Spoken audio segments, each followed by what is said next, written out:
كتاريخ نتحدث قبل العام 1948 قبل هذا التاريخ كانت غزة تحت الاحتلال البريطاني، ما يسمى الانتداب البريطاني. ومن ثم بعد العام 1948 خضعت غزة لحكم عسكري مصري حتى العام 1967، ومن ثم في حرب 1967 احتل الجيش الإسرائيلي قطاع غزة. Baik. Berikutnya kita akan membahas tentang sejarah tentang perjalanan Gaza itu ya, bagaimana sejarahnya. Sejarah Gaza dari 1948 sampai sekarang.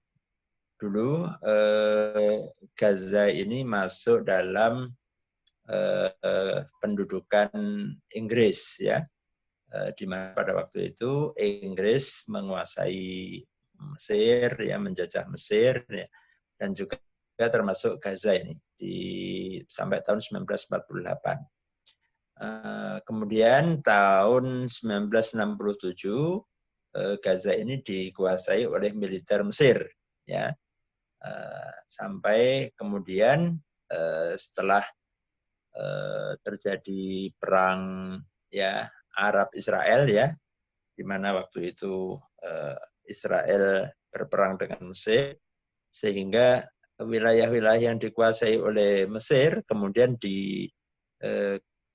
berhasil dikuasai oleh Israel.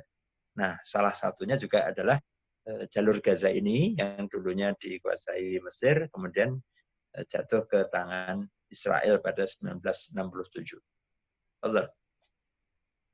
في عام 1987 بدأت الانتفاضة الفلسطينية في غزة، وخرجت المظاهرات الكبيرة تطلب إنهاء الاحتلال، وهذه صور للمظاهرات الشعبية التي خرجت في حين مطالبة بإنهاء الاحتلال. Ya, sampai pada Desember 1987 ya, Desember 1987 kemudian mulailah sebuah gerakan yang disebut dengan Intifadah ya, yaitu gerakan perlawanan rakyat ya, yang mana pada hari itu atau pada tahun itu hampir seluruh rakyat yang tinggal di Gaza mereka kemudian turun ke jalan dan mereka menuntut agar penjajah pendudukan Israel ya segera diakhiri. Nah, dan benar-benar pada saat itu kemudian karena itu adalah sebuah gerakan yang menyeluruh ya, seluruh warga Gaza semua turun ke jalan, kemudian terjadilah demo besar yang memaksa Israel untuk keluar dari wilayah tersebut. Fadhal. في عام 1993 انسحب الاحتلال بشكل جزئي من قطاع غزة، تاركا خلفه 25 مستوطنة ونقاط عسكرية تحت سيطرة الجيش الإسرائيلي في عمق القطاع، وتم تحويل إدارة الحكم من الفلسطينيين عام 1994 بمجرد قدوم السلطة الفلسطينية إلى غزة. Pada tahun 1993, Israel menarik secara berkala beberapa wilayah-wilayah ya, yang kemudian wilayah-wilayah itu dikontrol masih dalam kendali Israel ya. Kemudian setelah itu diserahkan kepada otoritas Palestina dan sampai pada tahun 1994 daerah-daerah yang dahulu dikuasai Israel di Gaza itu kemudian di bawah kendali otoritas Palestina, pemerintahan Palestina. Fadhal. في العام 2005 انسحبت إسرائيل من كامل قطاع غزة بعد ضربات المقاومة الفلسطينية، خاصة بعد الانتفاضة الثانية، وتغيرت الوسائل لدى المقاومة، فانسحب الإسرائيليون من قطاع غزة بالكامل. Ya, kemudian ketika terjadi intifadah, intifadah ini adalah gerakan rakyat ya Palestina, Gaza khususnya, yang dimulai pada tahun 2000, ya, maka pada tahun 2005 secara penuh Israel keluar dari Gaza.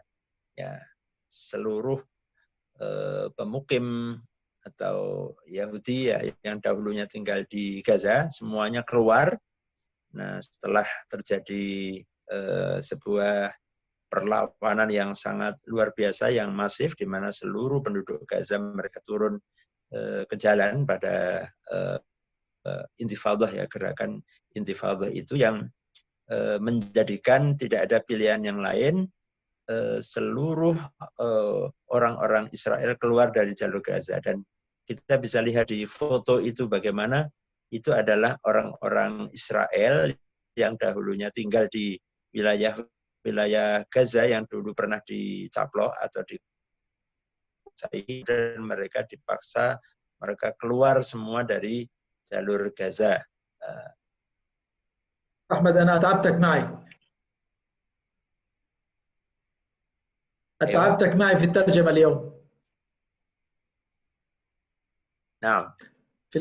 في عام 2006 بدأ الحصار على غزة، وجاء بعد الانتخابات الفلسطينية في العام 2006 حيث فازت حركة حماس في الانتخابات التشريعية وشكلت الحكومة الفلسطينية، فبدأ الحصار على غزة من قبل الاحتلال الإسرائيلي رفضا لهذه الانتخابات ورفضا لهذه الحكومة، فأغلق كافة المعابر، أغلقت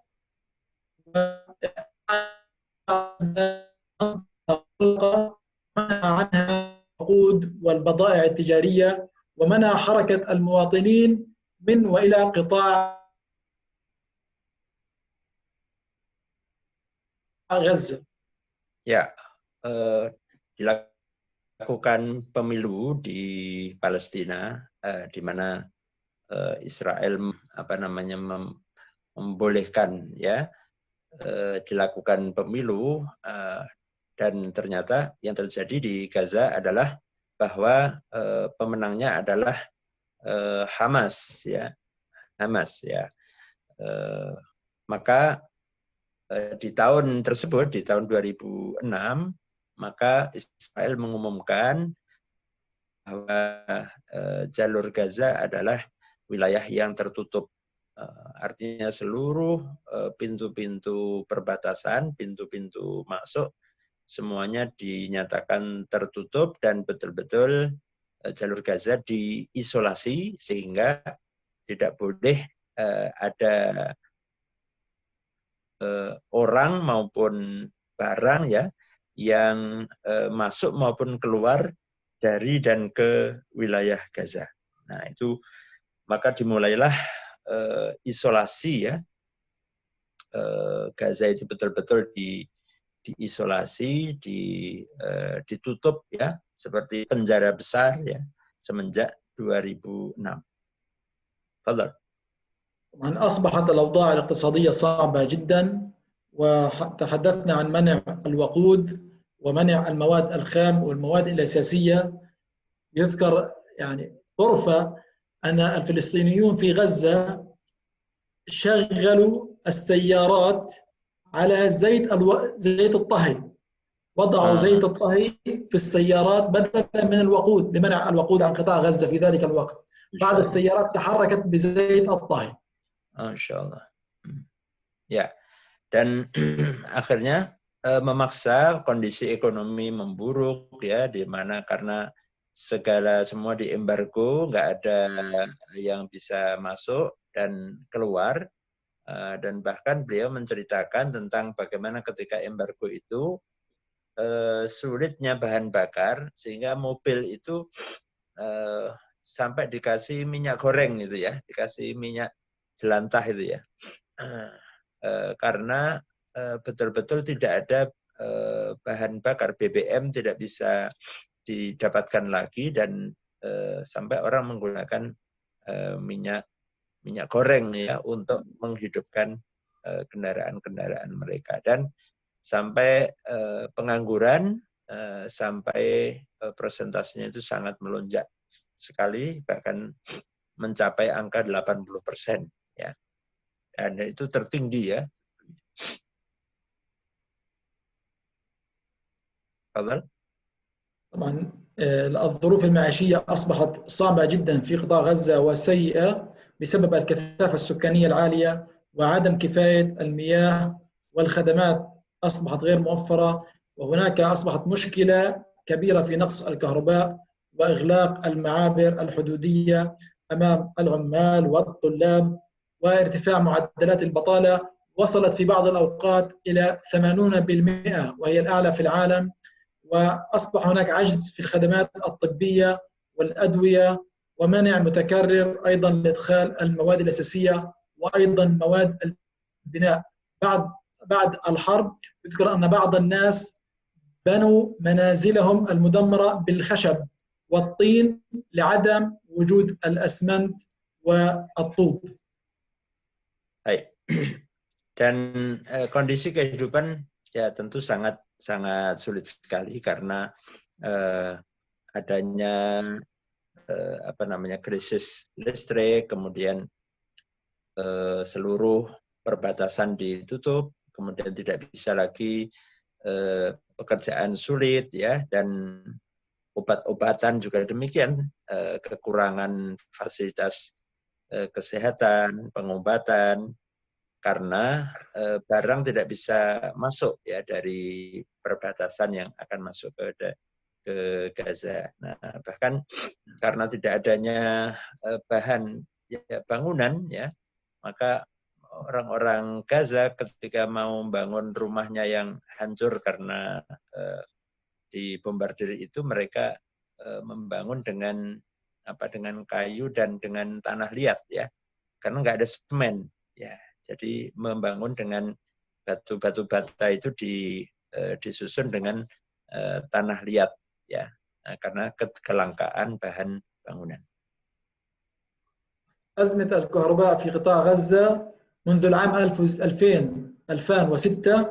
منذ العام 2006 قصف الاحتلال محطة الطاقة الوحيدة الموجودة في قطاع غزة لتوليد الكهرباء، وأصبح القطاع يعاني من أزمة حادة في الكهرباء. في بعد الحروب وفي خلال فترة الحصار الشديد كانت تأتي الكهرباء ساعتان فقط من 24 ساعة في اليوم، واليوم حاليا في غزة عندنا جدول 8 ساعات، 8 ساعات قطع و6 ساعات وصل للكهرباء. تأتي الكهرباء عندنا 6 ساعات ومن ثم تقطع لمدة 8 ساعات وهكذا بالتتالي. 30% من سكان 30% من سكان غزة محرومون من المياه نتيجة انقطاع التيار الكهربائي، حيث يعتمدون على استخراج المياه بواسطة الكهرباء، وهذه معاناة مستمرة للسكان في قطاع غزة.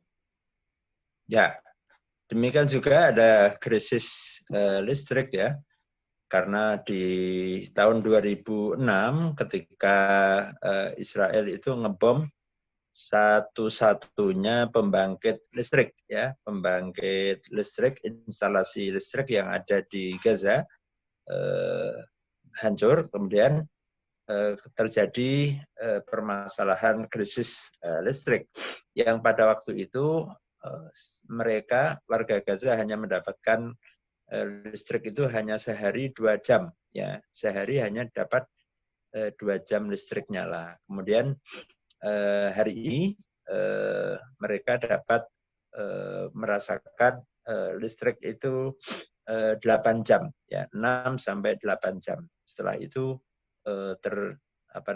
terputus lagi ya. Dan 30% dari penduduk Gaza mereka tidak mendapatkan air bersih dan juga tidak mendapatkan pasokan atau sambungan listrik. Allah alam. الصيد في قطاع غزة، أنتم تعرفون أن قطاع غزة يطل على البحر الأبيض المتوسط مع طول الشريط الساحلي، لكن الاحتلال الإسرائيلي يمنع الصيادين من دخول البحر لمسافة أكثر من 6 ميل، ومرات يغلق البحر تماما أمام الصيادين، وفي أحسن حالاته يفتح البحر أمام الصيادين إلى 12 ميلا، وهذه مسافة صغيرة جدا أمام الصيادين.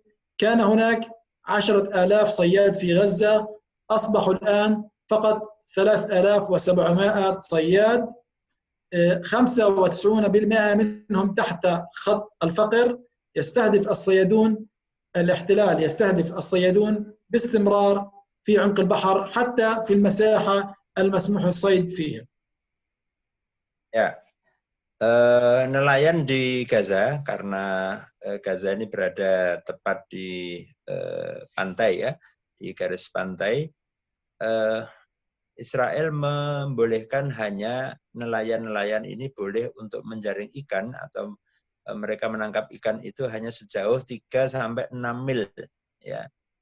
Itu yang dibolehkan. Lewat dari itu akan ditembak oleh tentara Angkatan Laut Israel. Nah, sehingga dengan luasan yang hanya sedemikian itu sangat sulit mereka untuk bisa mendapatkan tangkapan ikannya. Nah, maka ada 3.700 nelayan, ya, itu 90% lebih mereka itu berada di bawah garis kemiskinan, ya, karena memang pembatasan itu. Dan Israel ini juga menjadikan para nelayan itu sebagai sasaran tembak mereka. Jadi ketika mereka melewati batas ya 3-6 mil itu, ya. Bahkan ada yang masih berada di dalam batas 36 mil pun mereka juga menjadi sasaran tembakan para angkatan penjaga pantai Israel. Betul. في 2020 هذه بعض الإحصائيات الحديثة. نسبة البطالة في قطاع غزة 53% في حلول العام 2020. Ya, Syuaya. Angka pengangguran 53% ya di 2020. Betul? 54% من الأسر تعيش تحت خط الفقر. 4 من كل 5 أسر تعتمد على المساعدات. Ya, 54% dari keluarga di Gaza itu hidup di bawah garis kemiskinan ya. 4 dari 5 keluarga itu mereka harus menggantungkan hidupnya dari donatur, dari pemberian. 52% نسبة انعدام الأدوية الأساسية، و71% من الأدوية المفقودة هي مهمة للأطفال وأمهاتهم. Ya, 52% itu tidak ada obat-obatan yang primer yang pokok ya, dan 71% dari obat-obatan yang sangat dibutuhkan oleh anak-anak dan kaum wanita itu menghilang, artinya tidak ada pasokan sama sekali.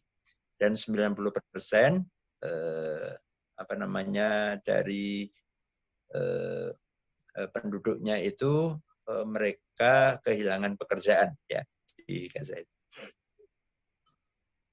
الحديث عن غزة يطول جدا، والوقت المتاح لا يسمح للحديث عن كل شيء، فأنا سأختصر إن شاء الله في بعض الموضوعات، فاسمحوا لي حتى لا أطيل عليكم.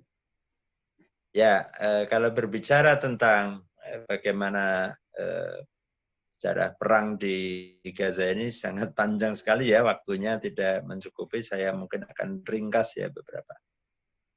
Ada. في السنوات الأخيرة قام الاحتلال بشن 3 حروب غير مسبوقة على قطاع غزة، وقع بينها بعض الهجمات المتفرقة. الحروب هي في 2008 و2012 و2014. Ya, di antara serangan-serangan ya yang ditujukan ke Gaza itu yang dilakukan oleh tentara Israel itu ini yang besar-besar aja ya, yang kalau yang sehari-hari nembak dan seterusnya itu udah biasa ya, tapi kalau yang ini yang serangan yang cukup besar ya, yang dampaknya luar biasa itu terjadi pada 2008, 2012 dan juga 2014, baik itu melalui serangan rudal-rudal pesawat terbang ataukah melalui tank-tank mereka.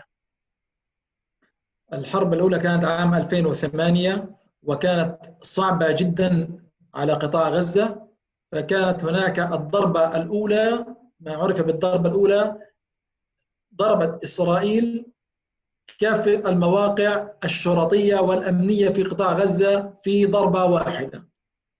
أسقطت القوات الإسرائيلية خلالها 1,000,000 كيلو جرام من المتفجرات، واستشهد 1436 فلسطيني، وهدم 4100 منزل، وتضرر 17,500 منزل آخر.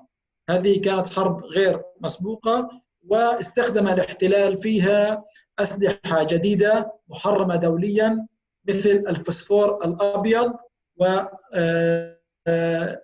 صور للفسفور الأبيض على منازل المواطنين، وكذلك في أحد المدارس التي كان يلجأ فيها الفلسطينيون الهاربون من الحرب. Di serangan 2008 ya, Israel melakukan sebuah serangan besar yang terjadi pada tanggal 27 Desember 2008 dan berlangsung hampir 21 hari. Nah, di mana pada serangan tersebut militer Israel hampir menurunkan atau menjatuhkan 1 juta kilogram bom ya ke jalur Gaza yang menyebabkan jumlah yang meninggal, yang syahid ada 1.436 warga Palestina, dan yang luka-luka ada 5.400 ya, yang kebanyakan mereka jumlah itu adalah anak-anak dan juga kaum wanita, dan lebih dari 4.100 rumah ya yang rusak, yang hancur.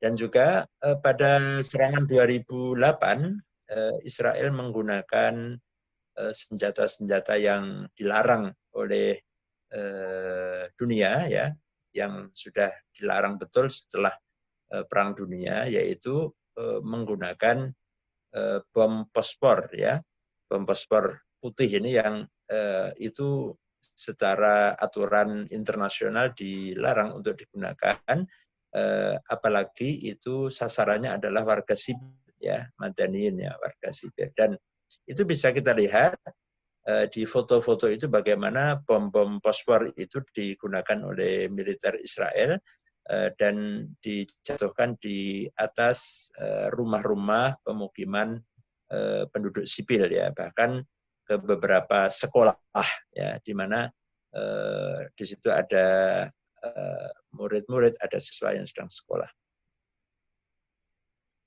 Fadhal.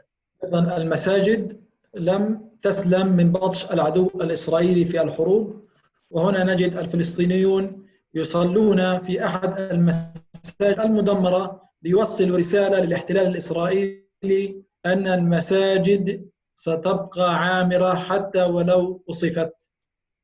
Ya, termasuk juga adalah masjid-masjid ya tidak luput dari serangan kekejaman militer Israel ini. Ya, kita lihat itu adalah masjid yang hancur, yang roboh. Namun demikian, di situ terlihat ya di gambar yang bawah bagaimana orang-orang kaum muslimin di bawah reruntuhan masjid yang runtuh itu mereka tetap melaksanakan sholat.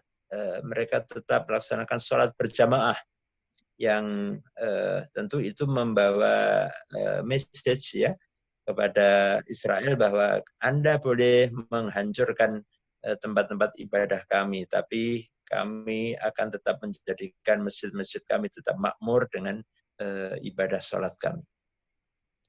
Tafadhal. الحرب الثانية حصلت في عام 2012 أيضا كانت لمدة 8 أيام دمر فيها المنازل واستشهد بطائرات الاحتلال 162 فلسطيني. Kemudian berikutnya adalah di tahun 2012 Gaza juga mendapatkan serangan berikutnya oleh militer Israel yang berlangsung kurang lebih 8 hari, di mana serangan ini menjadikan lebih dari 162 warga mereka gugur, mereka syahid, dan lebih dari 200 rumah dan 1.500 ya yang rusak ya, yang hancur total ada 200, yang mengalami kerusakan berat ada lebih dari 1.500 rumah atau pemukiman. في الحرب 2014 الثالثة كانت مختلفة تماما، فكانت طويلة جدا، استمرت 51 يوم، 51 يوما استمرت، وتم خلالها الهجوم على 60,000. أصبح هناك يعني تم تسجيل 60,700 هجوم بري وبحري إسرائيلي. أيضا في هذه الحرب قتلت إسرائيل عائلات بكاملها، ضربت منازل بسكانها وقتلت العائلات كاملة، حذفتها من السجل المدني. Ya. Kemudian yang ketiga adalah serangan di tahun 2014, di mana ini adalah serangan yang terpanjang, terlama, di mana lebih dari 51 hari, ya, di bulan Juli 2014, di mana serangan itu baik itu secara dari darat, laut maupun udara, ya, yang mengakibatkan 2.147 warga Palestina yang menjadi korban, yang gugur, yang syahid, dan yang terluka jumlahnya lebih dari 10.000. Ya, jadi 10.000 lebih warga Gaza yang mereka terluka. Dan bahkan pada 2014 itu Israel menghancurkan 2.465 rumah, ya, yang itu rata semua. Jadi sudah tidak berbentuk lagi, plus sekaligus penghuninya. Jadi rumah itu betul-betul hancur dan sekaligus dengan seisi rumah tersebut, orangnya, penghuninya, dan semua barang-barangnya sudah hancur rata dengan tanah dan berkeping. Ya.